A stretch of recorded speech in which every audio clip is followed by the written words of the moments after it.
Welcome everyone back to another Lakers Outsiders podcast. Again, coming to you guys after a victory.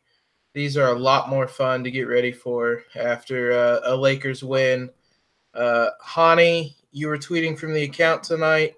I almost had a heart attack. What was your health status during the end of that game? A lot of clenching of places that people don't want to know about. A lot of light flashing before my eyes when Derrick Rose pulled up for another three at the end of the game. And a lot of disappointment because I thought we were going to talk about Nevada basketball on this podcast, but apparently we're talking about the Lakers.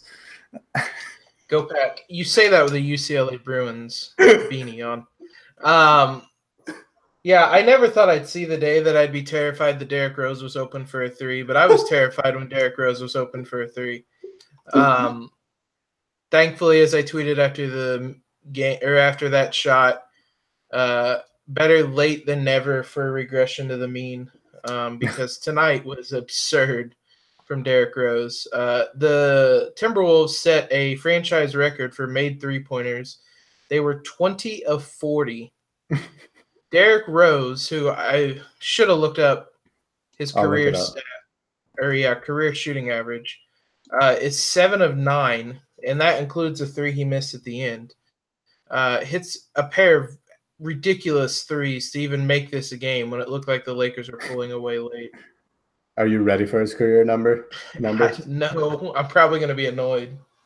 29.8% from three for his career. Yeah, shot 77.8% tonight. It feels like in the two games that we have played the Timberwolves this year, they are like 50 of 60 from three. Jimmy Butler was 5 of 8 tonight. I think he was 5 of 6 in the first game. Taj Gibson hit three.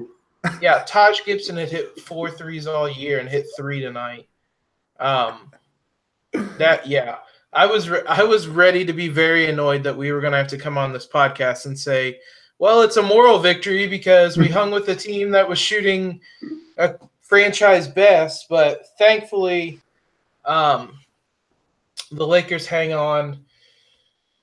And I'll start with my takeaway first because this is kind of leading into what we were talking about. They hang on largely because I think one of the biggest positives tonight was Tyson Chandler. He ended the game. He had, I think, 1 or 2 offensive rebounds. He had the one play where he basically fought for a rebound that went out of bounds. The Lakers burned like 40-some seconds off the clock at the end of the game simply because Tyson Chandler was in there fighting for rebounds. He only finished with 2 points. He had 9 rebounds, 5 of them offensive. The Lakers out-rebounded the Timberwolves 47-40 tonight. What did you think? I didn't expect Tyson Chandler to, 1, be this good, and 2, to close the game. I guess, what did you think of his performance tonight? He looked really good. I was, optimistic about what he would bring to the Lakers once they signed him. Because they basically just needed a big body to spell JaVale so that he wouldn't have to play 35 minutes a night. And Chandler came in and he did way more than that. He was really good defensively. I think Karl Anthony Towns, this goes for JaVale and Chandler, but Towns shot only 5 of 16 from the field with 13 points, 9 rebounds. So they really kept him in check together. And then offensively, I thought he was setting a lot of really good screens, getting guys open. That's something that I don't think people really talked about when Chandler got signed because the whole focus has been on the defense, rightfully so. But he's going to be impactful offensively as well. And then you mentioned that the rebounding was the biggest part. I think that it was the last Lakers possession before Hart's free throws to ice the game. And I believe they had the ball with 1 minute and 6 seconds left, and they gave it back to the Wolves with about 9.2 seconds left. And that was Chandler getting 2 offensive rebounds on tip-backs and, again, like you said, fighting for one that went out of bounds. So in a way, he kind of got 3 offensive rebounds on that singular possession, and it was huge. That was honestly maybe the reason why they won that game, because he got Kuzma a couple of free throws. He made one of them. and then Rose missed that three to end the game. But yeah, he was enormous. I don't know if he's always going to be this good. It's obviously just a one game sample. We don't know how much he has left. He's obviously lost a lot of his athleticism since the Dallas days when he won a championship and all of that. But I think for what the Lakers need out of him, he's going to be really important. And there's going to be days where he might even be better than JaVale, or at least more impactful, and he's going to close out games, and that's totally fine. So I was looking at, you mentioned Lakers call a timeout with 1:06 left after Derrick Rose hit a three. LeBron misses a deep three-pointer. Tyson Chandler gets the offensive rebound. Kuzma misses a three-pointer. And then it's the play where, as we said, fighting for a loose ball goes out of bounds. It goes down as a team offensive rebound. Right. And then LeBron misses another three-pointer. Tyson Chandler gets another offensive rebound. And then, as you said, Kuzma gets fouled. They ran almost a full minute off the clock. It was 57 seconds they ran off the clock, largely because Tyson Chandler was three clutch offensive rebounds and really masked another not great performance offensively down the stretch for the Lakers. Right. Yeah. It seemed like they were really, really confused by this 14-second shot clock. LeBron a couple times is calling for screens with 5 seconds left on the shot clock. So that's an adjustment period everybody will have to get used to. But yeah, Tyson Chandler was incredible, better than I could have ever imagined, especially in his first game. He was here yesterday, so one practice, one shoot around, comes right in and plays like this is more than I think anybody could have expected. I gave my takeaway. What's your kind of positive, negative, whatever takeaway that you have from the game? I think the other really huge positive that you can take away from this game is how Brandon Ingram looked in the second half, especially. First off, it kind of looked like the same Ingram we've seen since he's been inserted into the starting lineup after he came back from the suspension, where he kind of just looks lost. He's not super comfortable offensively playing the two guard spot next to LeBron and Kuzma and trying to get his shots. The second half, he looked a lot better. Overall, he ended up with 20 points on 14 shots. He had 6 assists, 5 rebounds. He was doing a little bit of everything. He defensively, he's been great since he came back.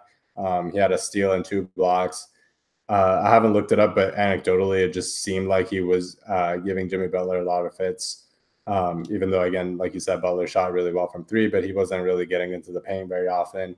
And I think a lot of that credit should go to Ingram. And even that last play where Rose got that 3, it was a fairly open look, and he had been hitting more contested looks, but it kind of speaks to the confidence that Luke has in Ingram, that he put him guarding Rose to finish out that defensive series. And, he got hit on a couple of screens, but he mostly recovered, and then Tyson Chandler kind of stepped up to at least bother Rose a little bit to kind of force that loss, or force that miss.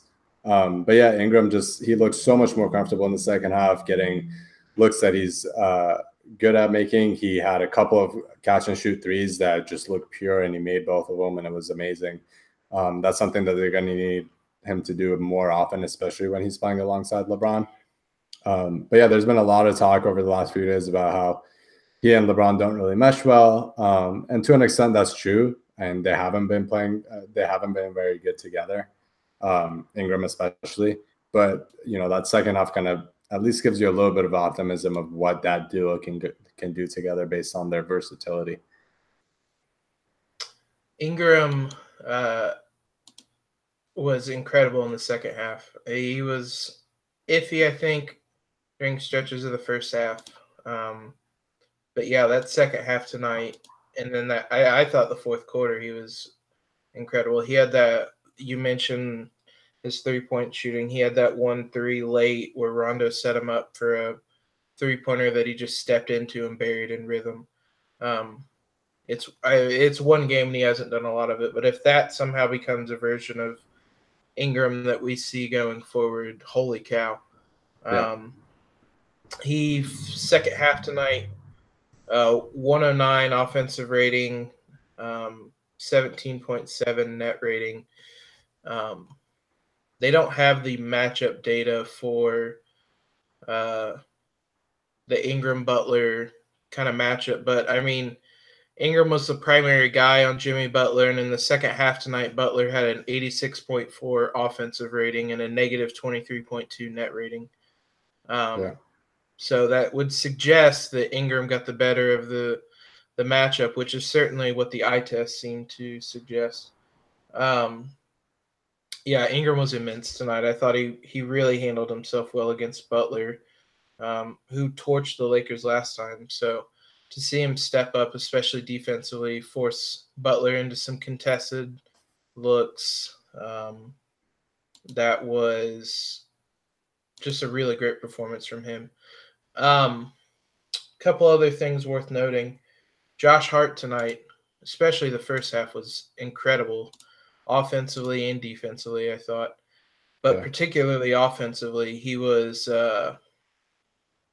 127.8 offensive rating in the first half, and he 5 of 7 from 3 in the first half alone. Or no, that was all periods. Yeah, I was gonna say that didn't seem right. I think he was 4 of 4 in the first half. Yeah, he was 4 of 4 in the first half. He's been consistently the Lakers' best 3-point shooter. What did you see from Hart tonight? Yeah, the 3-point shooting is obviously huge.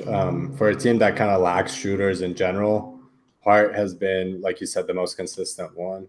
And yeah, he was huge tonight, especially, again, like the Wolves shooting threes that well. There's no way you're going to win without kind of getting a little bit of similar luck on threes yourself. And, Hart making his threes was the biggest part of making that advantage for the Wolves as minimal as possible. And it's not like he doesn't try to get to the rim. He just does pick his spots, and I think that's good because they need him to be a 3-and-D guy. But he'll attack closeouts. He got 6 free throws. A couple of them were on a rebound after that Rose shot, but he did get to the paint a couple of times, especially in transition. And yeah, he looks pretty comfortable out there. And I'd have to go look back on the lineups that he played in, but I don't remember if we talked about this on a podcast, but I kind of wrote about it. One thing that they've been doing with him is playing him as power forward a little bit recently off the bench because they don't have a lot of size. But he's so much better defending inside than he is on the perimeter, just as kind of a bigger guard, and he doesn't really get pushed around. And that lets him either box out or just get rebounds himself and push in transition. And that's kind of huge in letting those bench lineups play a lot more efficiently and play a lot more fast. And I think that's something that they're going to keep exploiting. But yeah, he was just, phenomenal. And he's had a couple games recently where he hasn't looked very good, especially defensively, but he looked a lot better on that end tonight too. And he guarded Butler pretty well on a couple of those, and he guarded inside a little bit as well. When he wasn't being basically pushed by Taj Gibson into Butler, into the ref for a foul. Yes. I'm looking at the lineups. It doesn't look, and I didn't remember. It doesn't really look like there were any of those 4 guard lineups where Hart would be defending the power forward. Right. I thought at times, Kuzma, I thought struggled against Towns, and I legitimately had the idea of just put Hart on him. Right. Which really says a lot about how good Hart is defensively in the post, because Towns is a generational talent. So yeah, a huge night from Hart. As you said, he really negated a lot of the advantage that Minnesota was getting 3-point shooting by knocking down some of his own. Him and Kuzma both. Kuzma had a huge 3 late. Had a free throw that it'd been nice if he had 2 free throws, but it still was a big free throw late. Lakers shot 11 of 14 at the line, but it felt like the misses were painful. The other big thing, at least for the Lakers, the thing Twitter is up in arms about after the game. Rajon Rondo closes the game tonight as the point guard. Lonzo Ball only plays 21 minutes I'll start with this. I will admit that I didn't have a box score pulled up or anything during the game. Just from an eye test standpoint, I thought this was the most engaged Lonzo looked. Maybe, well, aside from maybe that second half against Denver, maybe the rest of the season, this was as engaged as he looked. He was grabbing rebounds. He was active defensively. He set up Ingram for a couple dunks. He threw down one of his own. And I thought he was playing well. I also will admit that my view of Rondo was possibly tainted by a couple of mid-range pull-up jumpers he shot, in which I audibly yelled words that we can't repeat on this podcast. It's after now. Yeah, we don't. We'll get a special graphic for the Lakers Outsiders After Dark. Now, having said all that, the final stats tonight: Rondo played 27 minutes, had a 124.5 offensive rating, 105.7 defensive rating, which comes out to an 18.9 net rating. Lonzo played 21 minutes, had a 97.9 offensive rating, 112.5 defensive rating, so a negative 14.5 rating. I was a little surprised by how bad it was, but I'll start with this. We've mentioned on this podcast before that this is a team in win now mode, and the years of kind of development and whatnot are gone. So the idea that Luke should be obligated to play Lonzo Ball is not something I necessarily agree with. I want him to play the lineup that gets the victory, and we got the victory tonight. And it was, like I said, or like the stats said, it wasn't like Rondo played bad. Rondo played well, and the Lakers got the win. And Luke's coaching for his job. Like, we're less than a week removed from reports that him and Magic had a meeting where Magic is telling him, giving him all kinds of edicts that he wants him to do. So, I mean, Luke has that in his mind, and right now they trust Rajon Rondo to run the offense, and Rajon Rondo looked good tonight. So I was totally fine with Rondo closing the game. I thought the couple of threes Derrick Rose hit were perfectly contested. Lonzo wasn't going to change that. Yeah. The one he hit with Rondo's hand right in his face, like, there was nothing that Lonzo could have done differently. So I think it was all a little overblown because we want to see Lonzo out there. He was kind of the anointed one, but I don't necessarily think he should be out there unless his play merits it. And clearly tonight, I don't think his play merited it. I mean, do you share the same thoughts? Do you agree, disagree with that? I mostly agree. So the thing with Lonzo is this. He is 100%, I agree, he is the better player than Rondo. I don't think it's very close. The other thing with Lonzo is that for most of this season, he has not looked very engaged during games. And I'm not sure exactly what that is. I don't know if he's feeling out how to play with the new guys. I don't know if it's a confidence level thing, but he hasn't looked like that.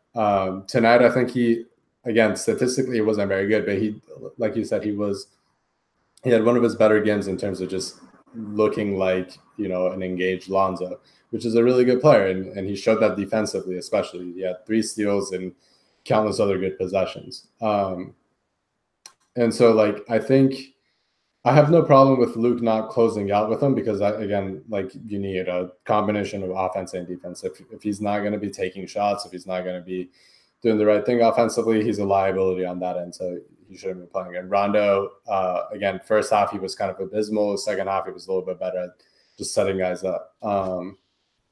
I do have an issue with. I don't think Rondo should have been on the court during that last possession, which I think he was, but I'd have to make sure. But during that for that missed Rose 3, because he's just not a good enough defender. and you can bring in Lonzo for one possession to play defense. Honestly, like I tweeted this during the game. I think they should have been closing out with Josh Hart over both of them and just play without a point guard and have LeBron or Ingram be your point guard, your nominal point guard. That's what I would have done in that situation. But like, there wasn't a perfect answer either way. You either bring in Lonzo, who's a lot better defensively, but offensively just didn't have it going in terms of his shot. And he wasn't really looking to get his own shot anyway. Or you bring in Rondo, who was better offensively, at least setting guys up. He had 10 assists, but defensively is a liability. Or you bring in Hart, who, you know, isn't really a point guard. He's hitting his threes, but you always wonder about his perimeter defense. So I don't think there was a perfect answer. I think people freak out about this stuff a lot more than they should and stress themselves out over something that I think is very fluid. And I have no problem with it being fluid. I think Luke should be looking to find the lineups that work. I have, you know, I can gripe with certain lineups that he plays, certain things that he doesn't do in terms of staggering guys. And yes, I want Lonzo to play more minutes because I think he's a better player.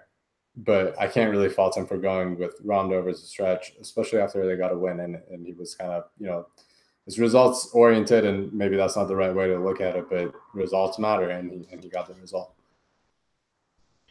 Yeah, that was a big thing. I think it's fluid, and we've seen that this year. It's really whoever's playing best type of thing, which is what we said with Hart and KCP early in the year, and we've gotten that with Hart. Hart outplayed KCP, and I think that's what's going to take at this point for Lonzo to finish games over Rondo. He's going to have to clearly outplay Rondo. And tonight, being engaged, he was 1 of 6 from the field and 0 of 3 from 3. I mean, as engaged as he might have been, I don't want to call him a non-factor, but he struggled offensively. Right. So I think that's kind of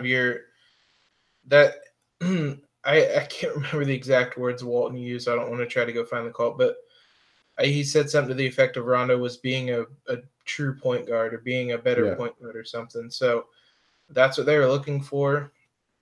And there was also quotes from Luke and Tyson Chandler and Rondo saying that Rondo was directing Tyson Chandler where to go defensively.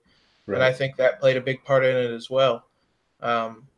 Chandler clearly had a huge impact on the game, and Rondo was out there kind of letting him know where he should be. He said basically he was telling him sets that he knew Tyson Chandler would know. So this isn't as cut and dry as Lonzo's a better player, he should be playing type of argument.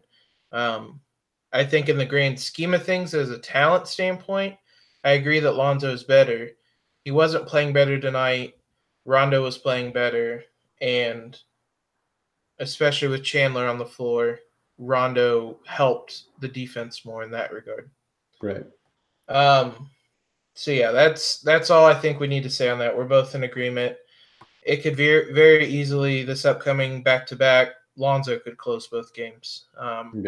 Which, before we get to that note and preview those two games, the one other thing I wanted to talk about, which we've kind of alluded to a little bit, really just want to talk about how big of a win I think this was. Like I said, I came in here expecting to talk about a podcast in which it was a moral victory, another one, which are frustrating to talk about, because especially with the way Derrick Rose was shooting down the stretch, it just didn't feel like it was the Lakers' night.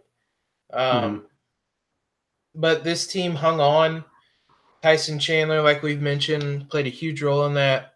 They executed down the stretch. I tweeted at one point the offensive possession before Rose's 2 threes, the Lakers ran a set play with under 2 minutes on the clock. And I can't remember them doing that before. And I wish I was joking. And like it's stuff like that where as poorly as they executed that 57-second stretch that we talked about earlier, the execution before that was good. And that's how they got a lead to where they could absorb back-to-back Derrick Rose threes and still be ahead. So, yeah, I know there was a quote when the reporters were waiting on Luke Walton. They could hear people screaming and yelling in excitement from the Lakers locker room. I think this is a huge win for a team that badly needed it. Right. What's just your kind of thoughts on the Lakers hanging on and getting this win tonight? Yeah, I mean, after the game they had on Sunday, which was probably their worst game of the season in more ways than one, where they, the effort wasn't there and they mostly got blown out before making it a little close in the fourth quarter. I think you're right. They desperately needed a win. They have a much easier schedule in November. They have about like 5 games against teams that aren't very good. And so far against those teams, they've only had a couple of those games with the Mavericks and the Suns, and they've taken care of business in those. So, winning those like toss-up games against teams like the Wolves, who are a little bit more in your territory, but, winning those games is so important for the playoff race and for kind of getting their confidence going and getting used to playing with each other. And it's always going to be a work in progress, but playing as well as they did to, withstand a team making 23s on 40 attempts is huge. You never expect a game where Derrick Rose is going 7 of 9 from 3 and Taj Gibson is going 3 of 5 from 3 and Jimmy Butler is 5 of 6 from 3. Like that sort of stuff doesn't happen very often. And they were clearly the better team because they were able to win with all that stuff going against them. So I think it's huge from that perspective. I think it's huge that they found themselves a backup center that they can hopefully rely on for the rest of the season. And, I think it's also huge that Hart and Ingram had good games. So I think now, looking forward to the next couple of games, if they can get guys like Lonzo also getting his confidence going and just kind of adding little pieces that they're missing right now and, putting some wins together and getting some streaks going. I think they're getting really close to where they want to be. Yeah, Luke actually had a quote that said, the team that the Lakers were in the second half is a team that they want to be. And I think this is big, as you mentioned, with the momentum. They're going into a stretch of a lot of winnable games coming up. So to get a win, kind of heading into that, set yourself up for what should be a strong stretch. I think that was big tonight. So and that stretch that we mentioned this weekend, the Lakers have 2 days off before heading to a very short road trip to Sacramento on Saturday, and then I believe is it Atlanta on the road on Sunday? No, Atlanta at home on Sunday. Okay, So, I was gonna say, I wrote it wrong. I was gonna say that's a heck of a turnaround. So yeah, Sacramento on the road on Saturday, back home Atlanta on Sunday. What are you kind of looking for from those 2 games coming up, Honey? Well, it's going to be super fast paced for both of them. The Hawks and Kings, like the Lakers, love running. They have young teams. With the Kings, De'Aaron Fox looks amazing this year, and he's been kind of leading the charge with playing so fast. The Hawks have Trae Young, who's a rookie, but he's kind of been lighting teams on fire. So they're going to get a lot of running in, and especially in that second game against Atlanta, it's going to be interesting to see how they kind of react to that, given that it's going to be the second game of a back-to-back. My main thing is right now, though, the biggest thing I want to see change is seeing Lonzo play better, especially offensively. If I can just see him get engaged, get his confidence going, get to the rim and get some easy buckets before he's, focusing on that 3-point shot that's kind of gone down a little bit after his hot start for the year. He's going to have an opportunity to do that with all the pace and all the running, and that's something he's comfortable with. So hopefully we get a couple of good games from him and he can build off of that moving forward. That was honestly going to be the thing I was looking for in these 2 games as well. It seems like the only thing not really clicking with this team right now is Lonzo. Right. Aside really from that second half against Denver, he's struggled for the last 5-6 games. So yeah, these are 2 games. As long as he's not ducking Darren Fox, these are 2 games that should kind of play to his strengths, as you said. Yeah. And the Kings have honestly been really good to start this year. The Hawks haven't, but the Kings have been really, really good. So I'm hoping that they don't have any of the funny business, as our friend Ragel would call it. But yeah, and then after the Kings game, I mean, coming back home to face a rookie point guard should theoretically be a good matchup for him. So, yeah, if they can get him rolling, get him back in the groove, and like we said, he was engaged tonight. It was really just more the effectiveness part. Yeah.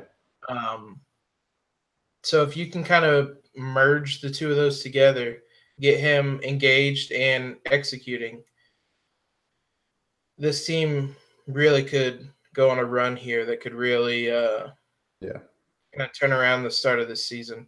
Because really back-to-back wins here, they're back over 500, and things really start to look a lot rosier. So yeah, we will hopefully be with you guys after at least one, if not both, of the games this weekend. Hopefully, again, after 2 wins. I didn't mention it at the beginning, but if you're not already, subscribe to us on iTunes. Follow us on Twitter at Lakers Outsiders. Like us on Facebook. Visit the website. We need to take a look to see, as we've said before, we're keeping track of records for whoever's tweeting. Hani picked up a big win tonight. I said this morning that there's a chance the Lakers might lose, so I was going to let Hani tweet. Big mistake. Yeah, well, you live and you learn. I might tweet both games this weekend. So, but whoever has the worst record amongst us will do some sort of forfeit, which you guys will pick if you leave it as a review on iTunes. We would greatly appreciate it. We'll pick something that you guys have suggested. We need to go check those out to see what you guys have suggested. So yeah, be sure to leave us a review there. Make sure you're following us all over on social media. But outside of that, we should be back this weekend. So for Hani, this is Jacob signing off. Have a great one, everyone.